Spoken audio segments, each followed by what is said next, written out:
BNP নেতা ইশরাককে আর কোনো সুযোগ দিবে না ইউনূস সরকার।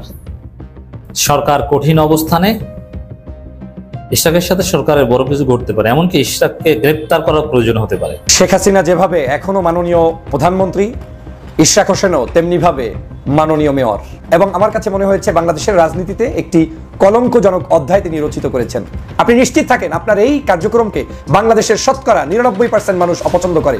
শুধু 1% যারা গরুর ইজারাদার নিতে চায়, বাজারের ইজারাদার নিতে চায়, টেন্ডারবাজি করতে চায়, অসৎ উপায়ে ইনকাম করতে চায়, তারাই ইশরাক সাহেব আপনার পাশে এখন তাল দিচ্ছে। ইঞ্জিনিয়ার ইশরাক হোসেনকে আটক করা হয়েছে। বিএনপি নেতা ইশরাক হোসেনকে কারাগারে পাঠিয়েছে আদালত। এদিকে আদালতের বাইরে ইশরাকের কর্মীদের সঙ্গে পুলিশের ধাওয়া পাল্টা ধাওয়া হয়। এটা কোনো সিস্টেম হইতে পারে যে আমার ক্ষমতা আছে বইলা আমি নিজেকে মাননীয় মেয়র উপাধি দিয়া একটা জায়গা দখল করে নেব? ঘোড়ার টিম হইছে। ডক্টর মোহাম্মদ ইউনূস স্যারকে চিনেন? ঘোড়ার টিম চিনেন আপনারা? এই খবর গণমাধ্যমে জানাজানি হওয়ার পরেই তোলপাড় সৃষ্টি হয়েছে। যুগান্তকারী সঠিক সিদ্ধান্ত নিয়েছে, ইতিহাসের অন্যতম সেরা সিদ্ধান্ত নিয়েছে। আঙ্গুল বাঁকা করতে শিখেছে, পলিটিক্স শিখেছে। ওর টুটি চেপে ধরবে, ওর গলা চেপে ধরবে, ওর বিচি চেপে ধরবে। একেই বলা হয় সম্ভবত বাঘের ঘরে ঘুঘের বাসা। আর আজকে যে খবর দিতে যাচ্ছি, সক্ষমতা কোন লেভেলে আছে এটারও আরেকটা প্রমাণ। বের হয়েছে কেঁচো খুঁড়তে সাপ না, পুরা সাপের আস্তানা। যদি নির্বাচন কোন ধরনের বিচার এবং মৌলিক সংস্কার ছাড়াই নির্বাচন করা হয়, এবং ডক্টর ইউনূস সাহেব যদি সেই নির্বাচনকালীন সরকারের দায়িত্ব পালন করেন, যেভাবে মাথার তাজ বানিয়ে রেখেছিলাম, আমরাই আপনাকে ইতিহাসের শ্রেষ্ঠতম গাদ্দার। স্বৈরাচারী কুনি শেখ হাসিনা যেভাবে মাননীয় প্রধানমন্ত্রী শেখ হাসিনা হয়ে উঠেছেন, ঠিক তেমনি বিএনপি একই সুরে হাঁটছে। মাননীয় মেয়র ইশরাক হোসেন, এই দেশটা কি বিএনপির বাপের? সেই সাদেক হোসেন কুকার ছেলে ইশরাক হোসেন, যে কিনা সরকার যদি শপথ না করায় তাহলে সে নিজে নিজেই শপথ করবে। আর এখন সমস্ত কার্যক্রম সেই ইশরাক হোসেন করছেন।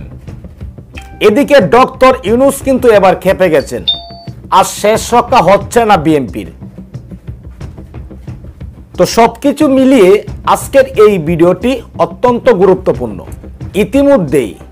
ইতিমধ্যেই আপনারা ভিডিও শুরুতেই যে বিশেষ অংশগুলো দেখেছেন, সম্পূর্ণ ভিডিওটি প্রমাণ সহকারে থাকছে আজকের এই ভিডিওতে। আসলেই বিএনপির কপালে কি ঘটতে যাচ্ছে? ইশরাক হোসেন কি গ্রেপ্তার হবেন? সমস্ত তথ্যটি জানতে অবশ্যই পুরো ভিডিওটি দেখতে থাকুন। দর্শক শ্রোতা, কে কোন জেলা থেকে আজকে আমাদের এই ভিডিওটি দেখছেন অবশ্যই কমেন্টসের মাধ্যমে জানিয়ে দিন। দয়া করে আজকের এই ভিডিওটি আপনার সোশ্যাল মিডিয়াতে শেয়ার করে দিন। চ্যানেলে যদি নতুন হয়ে থাকেন, প্রতিনিয়ত সবার আগে আপডেট নিউজগুলো পেতে আমাদের এই চ্যানেলটি সাবস্ক্রাইব করে রাখুন ও একটি লাইক দিয়ে দেখতে থাকুন সম্পূর্ণ ভিডিওটি। বিএনপি নেতা ইশরাককে আর কোনো সুযোগ দিবে না ইউনূস সরকার।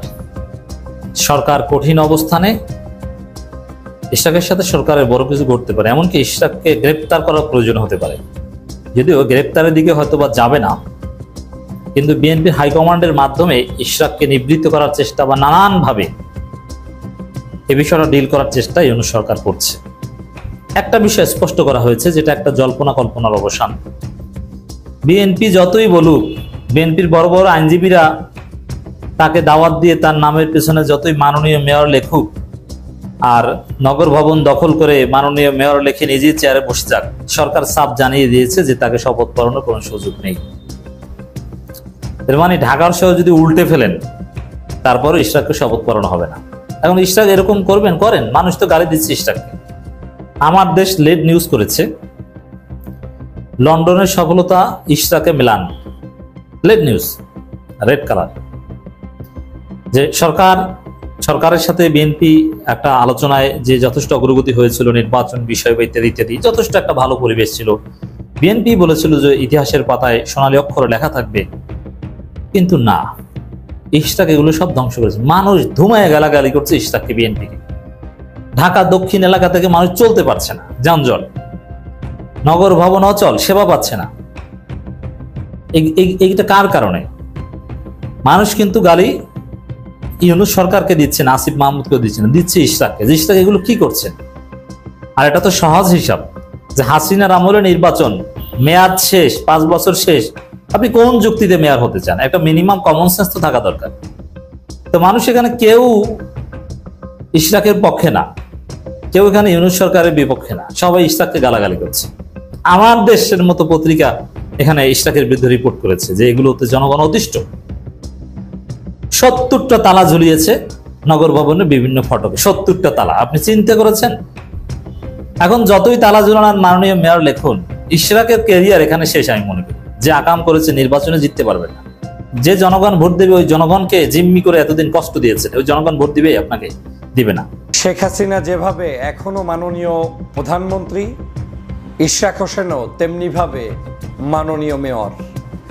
আপনারা জানেন যে 5ই আগস্টের পতনের পরে শেখ হাসিনাকে কেউ কেউ বিনা আইনে, আইন কানুনকে তোয়াক্কা না করে বাংলাদেশ থেকে পালিয়ে যাওয়ার পরেও এই পলাতক নেত্রীকেই মাননীয় প্রধানমন্ত্রী বলে সম্বোধন করছেন।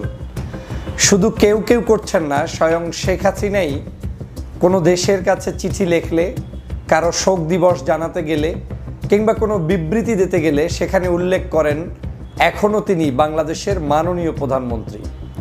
এমনকি তিনি লাইভে আসেন তার পেজে, তার বিভিন্ন পোস্টে, সেখানে তার গবেটগুলো উল্লেখ করে তাকে মাননীয় প্রধানমন্ত্রী হিসাবে। অথচ বাংলাদেশের প্রধানমন্ত্রী একই সময়ে কতজন থাকে জাতির কাছে প্রশ্ন রেখে গেলাম। শেখ হাসিনা বাংলাদেশ থেকে পালিয়ে যাওয়ার পরে এখনও কিভাবে প্রধানমন্ত্রী থাকে এবং তিনি এখন পর্যন্ত যদি প্রধানমন্ত্রী থাকেন তাহলে মাননীয় প্রধানমন্ত্রী কেন বাংলাদেশে নেই, সে প্রশ্ন আপনাদের কাছে রেখে গেলাম। তেমনি একটি কাণ্ড ঘটিয়েছেন জনাব ইশরাক সাহেব, যিনি তার নিজেকে মেয়র হিসাবে ঘোষণা করে মাননীয় মেয়র লেখে ব্যানার ছাপিয়ে তারপরে নগর ভবনে তিনি সভা পর্যন্ত করেছেন। তার বিভিন্ন লোকদেরকে নিয়ে সেখানে বসিয়ে বিভিন্ন দিক নির্দেশনা পর্যন্ত দিয়েছেন, যেটা অত্যন্ত দৃষ্টিকটু, আমাদের কাছে চরমভাবে ধৃষ্টতা এবং আমার কাছে মনে হয়েছে বাংলাদেশের রাজনীতিতে একটি কলঙ্কজনক অধ্যায় তিনি রচিত করেছেন। আমি এই মেয়র ইশরাক সাহেবের পক্ষে ভিডিও করে বক্তব্য দিয়ে, এমনকি তার যখন যমুনার সামনে তিনি আন্দোলন করেছেন সেটাকেও কিঞ্চিত সমর্থন জানিয়ে আমি তার মেয়রটাকে পক্ষেই রায় দিয়েছিলাম। কেন দিয়েছিলাম?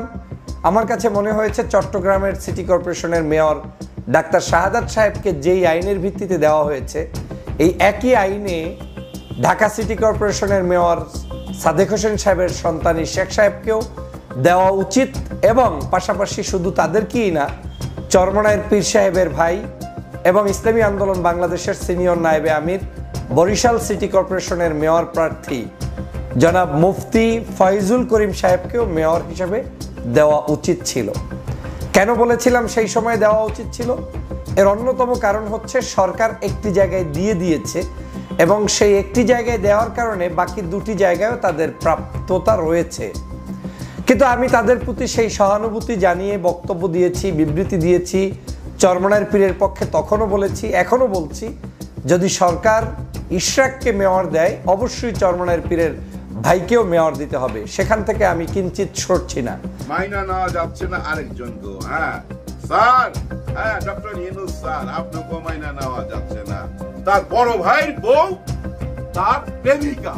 হায় হায় সখী, তুমি কার? বুক ফাইটা যায়, বুক ফাইটা যায়। ইউনূস স্যার বিদেশে গেল, বিদেশে যাওয়ার পর সখা তুমি কার?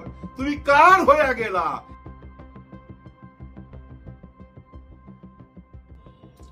আসসালামু আলাইকুম।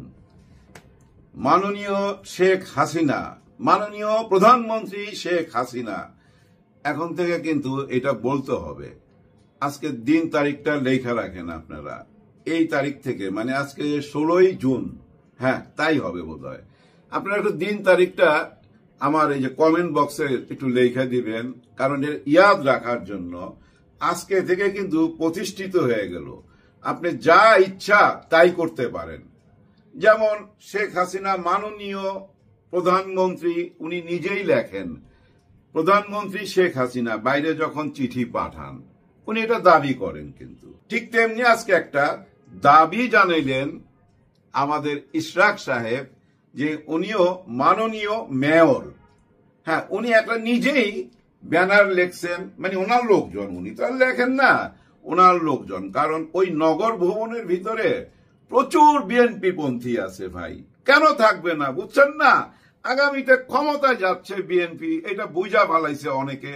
আবার 16 বছর এরা অনেকেই কিন্তু নিপীড়িত হয়েছে, জুলুম হয়েছে এদের উপরে। এরকম মানুষও আছে কিন্তু এই নগর ভবনে চাকরি করে যারা, মনে করেন যারা বিএনপি করতো, জামাত করতো, তাদের উপরে তো জুলুম হয়েছে, তারা কিন্তু একটা অগ্রাধিকার পাবেই। ওরাও কিন্তু জড়িত, সবাই জড়ায় গেছে। উনি দেখছে যে বাহ, আমাকে তো সবাই চায়, তাহলে আমি কেন আর আইন কানুন, দেশের সরকার এসব মানার দরকার কি? আমি তো নিজেই একটা সরকার হয়ে গেলাম, আমি নিজেই ঘোষণা দিলাম, শহীদ মিনারে যায় নিজেই শপথ পইরা বৈশা যাবে।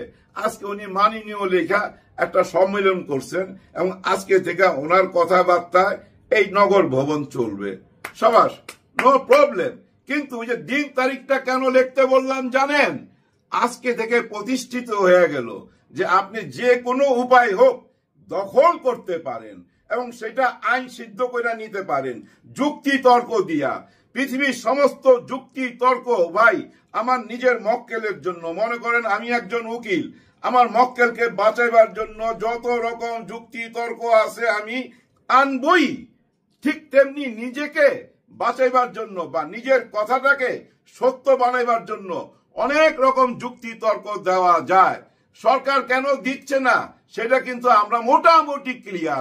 আইন বিভাগ বলছে যে এটা নির্বাচন কমিশনারের দায়িত্ব। আমরা যদি দেখতাম যে নির্বাচন কমিশনারের কাছে ইশরাক সাহেব যাচ্ছে আর বাংলাদেশের সমস্ত চ্যানেল এবং ক্যামেরা যাচ্ছে, লাইভ চলতেছে, উনি সরাসরি যা জিজ্ঞাসা করতো, আপনাকে আইন বিভাগ বলছে আমাকে মেয়র বানাইতে, শপথ নিতে, আপনি কেন দিচ্ছেন না? এত ঝামেলা তো হয় না ভাই, সোশ্যাল মিডিয়ার যুগ। আমরা সবাই বুঝা ভালাইতাম যে হ্যাঁ উনার উপরে তো অন্যায় হচ্ছে, নির্বাচন কমিশনার কি জবাব দেয় সেটা তো আমরা জানতে পারতাম, কিন্তু আমরা সেটা জানতে পারলাম না। আমরা বুঝা নিলাম যে হ্যাঁ আমি ইচ্ছা করলে নিজের নামের পিছনে মাননীয় লেখা আমি চেয়ারে বৈশা পড়তে পারি। আমরা গত 9-10 মাস কি শুনে আসতেছিলাম, বালু মহল দখল হচ্ছে, অমুক ঘাট। প্রিয় দর্শক শ্রোতা ও আমার কলেজের ভাই ও বোনেরা, আপনারা সেই ভিডিওটি দেখতে পারলেন। সেই ভিডিওটি দেখার পর যদি আপনার মনে কোনো মন্তব্য থাকে অবশ্যই কমেন্টসের মাধ্যমে জানিয়ে দিন। দয়া করে আজকের এই ভিডিওটি আপনার সোশ্যাল মিডিয়াতে শেয়ার করে দিন। সবাই ভালো থাকুন, সুস্থ থাকুন। দেখা হবে আবারও পরবর্তী নতুন একটি আপডেট নিউজ নিয়ে। আল্লাহ হাফেজ। বাংলাদেশ জিন্দাবাদ।